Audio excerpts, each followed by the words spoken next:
अस्सलाम वालेकुम वरहमतुल्लाहि वबरकातुहू। दोस्तों, आऊं आहियां लिसन अब्बासी। किताब आहे बेतरतीब ज़िंदगियूं। मौज़ू कहाणियूं। कहाणीकार मुख्तार चन्नू। छपाईंदड़ चांड्रो की पब्लिकेशन, वाही बांधी, सिंध। छापो पहिरियों डिसंबर 2025 ईस्वी। किस्त 14। कहाणी ग़िज़ा कोन थींदी। जंहिं वेल अहमद हिंगोर जा बस स्टैंड क्रॉस करे सखी सैयद नासिर शाह गेट साम्हूं बस मां लथो, सिज जी पोयाड़ी हुई। पूरो आसमान ॻाढ़ सुरो थी वियो। पखी पखण वथाणनि वरण लाइ आसमान में तरी रहिया हुआ। राति थियण वारी हुई, पर ॾींहं जी तपश अञा घटी न हुई। लहण सां हिन जो मुंहुं सड़ी वियो। हिन पाण संभालियो ई मसत। हिन जो जिगरी यार अब्दुल हमीद हिन सां भाकुरे पइजी वियो, जेको हिन जे इंतज़ार में बीठो हो। ये 18 सालनि खां पोइ मिलिया हुआ। अहमद ऐं अब्दुल हमीद सिंध यूनिवर्सिटी जामशोरे मां पाकिस्तान स्टडीज़ में मास्टर्स कई हुई। जामशोरे जी चंचल थधियुनि हवाउनि में रोलाकियूं कयूं हुआऊं, वॾा वॾा टहक ॾिना हुआऊं, रुना हुआ, खिलिया हुआ, आशिकियूं कयूं हुआऊं, मस्तियूं कयूं हुआऊं, नचिया डुकिया ऐं डोड़िया हुआ। ॾुखनि सुखनि में हिक ॿिए जो साथ ॾिनो हो। यूनिवर्सिटी छॾण खां पोइ अहमद सहाफ़त में लॻी वियो हो। हिन सरकारी नौकरीअ लाइ कॾहिं सोचियो बि न। हिन सहाफ़त में महिनत कई। हिन वक़्तु हिकु सिंधी अख़बार जो ब्यूरो चीफ आहे। अब्दुल हमीद पंहिंजे ॾाॾाण की किरत वापार में लॻी वियो। पंहिंजे सलाहियतुनि सां रेज़की दुकान खे होलसेल ताईं पुॼायो हुआईं। हितां जी मुख्य शख़्सियतुनि में ॻणियो वञे थो। कार अॻूणे MNA पीर सैद कासिम अली शाह लकियारीअ जी रिहाइशगाह खां गुज़री टाउन कमेटी क्रॉस करे खाॿे पासे मुड़ी 65 ते पहुती। उन वक़्तु जाम हये जी मस्जिद मां सांझीअ जी आज़ान अची रही हुई। जाम हयो साती परगिणे जो हुक्मरान रहियो आहे, जंहिं लाइ रिवायत आहे त जेका औरत शादी कंदी हुई पहिरीं राति पाण वटि तरसाईंदो, भाणेजीअ खे बि शादीअ राति पाण वटि तरसाइण लाइ बज़ंदो। भेण भाउ अॻियां मिंथूं ॿेड़ूं कयूं, मगर जाम हयो न मुड़ियो। उहो रुनी रड़ी विड़ी हुई। माण्हू कंबायल हुआ, ख़ौफ़ज़दा हुआ, ज़ुबानूं बंदि हुयूं। बेहिसी उन्हनि खे भांइ पइजी वई हुई। ॿी वाह न ॾिसी उहो पंतनि जे कचहरीअ में जाम हये जे ज़ुल्मनि जी दांह खणी पहुती हुई। हिकु शाम ओलह खां बि नकाब ओढ़ियल घोड़े सवार जाम खे गेलींदा उतर तरफ़ खणी विया हुआ। उन महिल जाम हयो नमाज़ लाइ पंतनि मस्जिद ॾांहुं वञी रहियो हो। राति थी चुकी हुई। दुकाननि में बल्ब ॿरी विया हुआ। अञा ताईं 65 ते माण्हुनि जी अचु वञु जारी हुई। हिंगोर जा कचे खे वेझो पहिरियों वॾो कारोबारी शहर आहे। विच में सगियूं ऐं समी शहर आहिनि, पर वधीक तरह जा माण्हू ख़रीदारी या कारोबार जे हवाले सां हिंगोर जा खे तरजीह ॾींदा आहिनि। राति थी वञण करे ॻोठाणा पंहिंजे घरनि ॾांहुं वञी रहिया हुआ। कार सगियूं समी रोड ते हलंदे पुलिस स्टेशन जो बोर्ड टपी अब्दुल हमीद जी बैठक साम्हूं हल्के झटके सां बीह रही हुई, जिते अब्दुल हमीद जा घण घुरिया दोस्त बशीर जावरी ऐं मुजीब मेमण वेठा हुआ। मानी खाई कचहरीअ में शुरू थी विया। मंडल मची विया हुआ। थर खे यादि कयो वियो। मोरनि जे टहूकनि, ॻोरड़ी मंदर, गुडी भिट खे यादि करे वॾा वॾा टहक ॾिना विया हुआ। अब्दुल हमीद वॾो टहक ॾेई चयुसि, अहमद, हुन कारी मम आसिया जो हवालो ॾे। कहिड़े जहान में आहे? चवंदो हुई हुन सां शादी न थी त ख़ुदकुशी करे छॾींदुसि। अहमद जे खिलंदड़ चहिरे ते गंभीरता ऐं गणती अची वई हुई। चुप थी वियो। अब्दुल हमीद, बशीर ऐं मुजीब मेमण हिक ॿिए ॾांहुं निहारण लॻा हुआ। अब्दुल हमीद खे जल्दी अहसासु थियो त अहमद सां मज़ाक न करणु घुरिबी हुई। यूनिवर्सिटीअ जे मैथामेटिक्स पढ़ंदड़ कदावर सेहतमंद सांवरी आसिया मामूली शक्ल सूरत जी हुई, पर हिन जे अखियुनि में समुंड छोलियूं हणंदो रहंदो। मक़नातीसी कशिश हूंदी हुअसि। ॾिसंदड़ खे पहिरीं नज़र में घाए विझंदी हुई। घुमंदी हुई त गोल मटोल छातियूं छुलकंदियूं हुअसि, ॼण शराब प्यालनि में नाच करे रहियो हुजे। अणपीतीअ मए जा खुमार चढ़ी वेंदा हुआ। अहमद खे अहिड़ी वणी वई हुई जो हुन जा ॿई जहान हलिया विया हुआ। अहमद आनर्स में पोज़ीशन होल्डर हो, पर आसिया सां इश्क खे पोइ हिन इश्क खां पोइ हिन क्लास वठणु छॾे ॾिना हुआ। सॼो वक़्तु मैथामेटिक्स डिपार्टमेंट ॾाढो चकर ॾींदो रहंदो हो। आसिया हिन सां कॾहिं मुंहुं लाइ ॻाल्हायो बि कोन हो। हिक तरफ़े प्यार में घणो अॻिते निकिरी वियो। कुझु ख़ामोशी खां पोइ अहमद ॻाल्हायो, न यार, हाणे हुनजी का ख़बर न आहे हू कहिड़े हाल में आहे। दुनिया में माण्हूअ खे पंहिंजे जिस्म ते पंहिंजो अख़्तियार किथे आहे। मां कई दफ़ा ख़ुदकुशी करणु चाही, मगर पोढ़े बाबा अमर जी मूंसां जुड़ियल उमेदुनि मरण ई न ॾिनो। मूं वालदेन खे शादीअ खां ठुप जवाबु ॾेई छॾियो। हूअ मूंखां अॼु बि नाहे विसरी।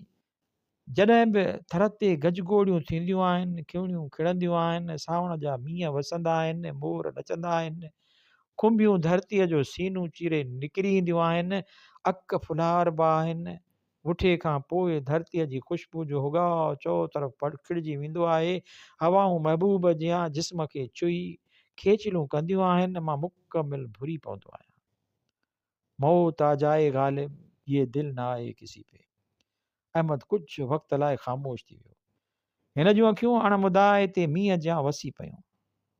अब्दुल हमीद, तोखे यादि आहे न, मां निमाज़नि, रोज़नि ऐं दरगाहनि खे कमज़ोर माण्हुनि जूं पनाह गाहूं चवंदो हुयुसि ऐं खिलंदो हुयुसि। ॾिस, वक़्तु मूंखे केतिरो उन बेवस करे छॾियो आहे। दर दर पिनायो आहे, रुली रुली मुंहिंजा पेर पिथूं थी पिया आहिनि। अब्दुल हमीद, तोखे यादि आहे न, सियारे जी सर्द राति जो ॻाल्हियुनि में हिंगोरजा जी पंजतन मस्जिद जी ॻाल्हि कई हुई, जिते जुमेरात पंजतन जी कचहरी लॻंदी आहे। परे परे खां सवाली अची रातियूं रहंदा आहिनि, पंहिंजूं मुरादूं माणींदा आहिनि। अब्दुल हमीद, मूंखे पंजतन मस्जिद वठी हल न, मूंखे इश्क मां मुक्ति मिले। कचहरीअ में वेठल सभिनी जा नेण उथली पिया। हिंगोरजा जी तारीख़ में ॼाम हए जो ज़िक्र निकितो, जंहिं बिना हिंगोरजा जी तारीख़ अणपूरी आहे। अहमद ॼाम हयो जो किसो ॾाढी दिलचस्पीअ सां ॿुधी रहियो। मुजीब मेमण ॻाल्हि मुकमिल कई, के घड़ियूं सभु ख़ामोश थी विया हुआ। रखी रखी का गाॾी रोड तां गुज़री रही हुई, न त अहिड़ी ख़ामोशी हुई जेकर सुई किरे त बि आवाज़ ॿुधिजे हा। अहमद ॼाम हए जी ॾंद कथाई तारीख़ सां शदीद इख़्तिलाफ़ कंदे चयो त बकोल अव्हां जे अॼु बि परगिणे में ॼाम हए जे नाले सां मनसूब मस्जिदूं मौजूदु आहिनि। घोड़े सवार ॼाम खे खणण आया हुआ। उन वक़्तु ॼाम निमाज़ लाइ मस्जिद वञी रहियो। अॼु बि ज़ुल्म जो शिकार थींदड़ कंहिं कबीले जे पोयरनि का अहिड़ी दाह नाहे कई। घोड़े सवार जन लाइ ॾंद कथा आहे त हसनैन करीमेन हुआ, ॼाम खे घेलींदा उतर तरफ़ खणी विया हुआ। ॼाम खे उतर छो खणी विया? तव्हां तारीख़ जो मुतालियो कंदा त ख़बर पवंदी, सिंध जे उतर में दिल्ली आहे, जंहिं ते मुग़ल हुक्मरानी कंदा हुआ। सिंध जी ख़ुशहाली मुल्क मुल्क मशहूरु हुई। हर जाबिर ऐं लुटेरे जूं हिरसी नज़रूं सिंध ते खुतल रहियूं आहिनि। अंदेशो आहे त मुग़ल सिंध जी ज़रख़ेज़ धरतीअ ते हमिलो करे साथ ई परगिणे जे दरवेश हुक्मरान ॼाम हए खे क़ैद करे दिल्लीअ खणी विया हूंदा। हमदर्दियूं हासिल करण लाइ पाण सां आंदल मकार दरवेशनि ज़रिए अहिड़ा अफ़वाह फैलायूं विया हूंदा,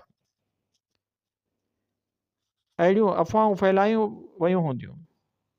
बशीर अहमद खे ॿुधायो त ॼाम हए जो ॾंद कथाई किसो हिते सदियुनि खां हिकु नस्ल खां ॿिए नस्ल ॾे मुंतक़िल थींदो अचे थो। उन में केतिरी सचाई आहे, को तारीख़दानी उन जी छंड छाण करे हक़ीक़तूं साम्हूं आणे सघे थो। फजर जूं आज़ानूं अची रहियूं हुयूं। चंड धरतीअ ते आख़िरी नज़र विझी मोकिलाइण जी तयारीअ में हो। आसमान ते तारनि जी झरमट झकी थी चुकी हुई। सुबुह जूं ताज़ियूं हवाऊं घुली रहियूं हुयूं। कुता बेफ़िक्रा गोश्त ऐं मच्छीअ जे संदलनि हेठां सुता पिया हुआ। ही चारई ॼणा वॾियूं वॾियूं विरांगियूं खणंदा 85 खां प्रोफेसर नूरुद्दीन शेख जे LPG फिलिंग दुकान खां थींदा डॉक्टर अबड़े जी इस्पताल पोस्ट ऑफिस डॉक्टर वसाण जे घर जे ओलह तरफ़ पंजतन मस्जिद ॾांहुं वधी रहिया हुआ। रस्ते सां पुराणियूं इमारतूं, घिटीअ मां निकिरंदड़ सोढ़ियूं घिटियूं शहर जी तारीख़ ऐं क़दामत जूं शाहिदियूं ॾेई रहियूं हुयूं। हू पेर जे थोरे खड़के ते घिटियुनि ॾांहुं निहारे रहियो हो। चिट्टो सोजरो न थियो हो, अञा एकड़ ॿेकड़ माण्हू मस्जिद ॾांहुं वञी रहिया हुआ। अहमद जे मन में नई सिर आसिया जी मोहबत जागी पई हुई। यादूं हिन जे अंदर में समुंड जा चोलियूं हणी रहियूं हुयूं। हिन पढ़ियो हो, जॾहिं वही मोट खाईंदी आहे तहतुल शऊर में दफ़न थियल कचिड़ियूं मोहबतूं गहरियूं थी साम्हूं ईंदियूं आहिनि। अहमद सोचे थो, हाणे मोहबतूं कहिड़े कम जूं, लथे लाबारे कुचरे ॿधो कांबो, आसिया त ॿारनि बचनि जी माउ थी वई हूंदी, हिनखे मां यादि हूंदुमि भला न। हू मुख्य दरवाज़ो लंघी मस्जिद में दाख़िल थी चुका हुआ। वज़ू करे निमाज़ पढ़ी डिघी दुआ घुरी हुआईं। हिन जे मन जो भार हल्को थी पियो। कुशादी एराज़ीअ ते मुश्तमिल मस्जिद में हिक ई वक़्तु 500 खां मथे माण्हू निमाज़ पढ़ी सघण जी गुंजाइश मौजूदु हुई। आसाइश ऐं आराइश जो जोॻो बंदोबस्तु थियल हो। मस्जिद अंदरि वॾी बोर्ड ते हदीसूं उतारियल हुयूं। राति खां हिन जे ज़हन ते साहती परगिणे जो दरवेश हुक्मरान ॼाम हयो फिरी रहियो। हीउ सोचे रहियो त हिन मस्जिद में किथे किथे सजदा कया हूंदा, ख़िते जी ख़ुशहालीअ लाइ दुआऊं घुरियूं हूंदियूं, पंहिंजी रयत सां साॻी सफ़ में कुल्हो कुल्हे सां मिलाए बीठो हूंदो।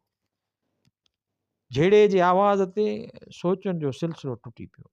हिन पोइ ते निहारियो, आख़िरी सफ़ुनि वटि 2 शख़्स, हिकु मुला टाइप अछा कपिड़ा पहिरियल थुल्हो ऐं ॿियो सन्हो मथे ते सिंधी टोपी पातल शख़्स ॻाल्हियुनि ॻाल्हियुनि में पाण में तेज़ थी विया हुआ।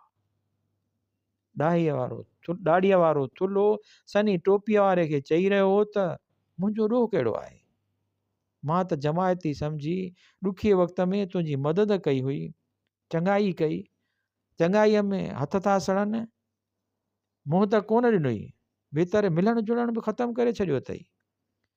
सिंधी टोपी पातल सन्हड़ो हाणे ख़ामोश हो। पहिरियां वरंदीअ सां वरंदी ॾेई रहियो हुयुसि, हाणे अहिड़ो कुझु जहिड़ी भित। तुले ॾाड़ीअ वारे चयो, मां त पंहिंजी जोइ अॻिते लाइ त सिखी वियुमि, ॼाम हुए जी औलाद तो मां ग़िज़ा कोन थींदी।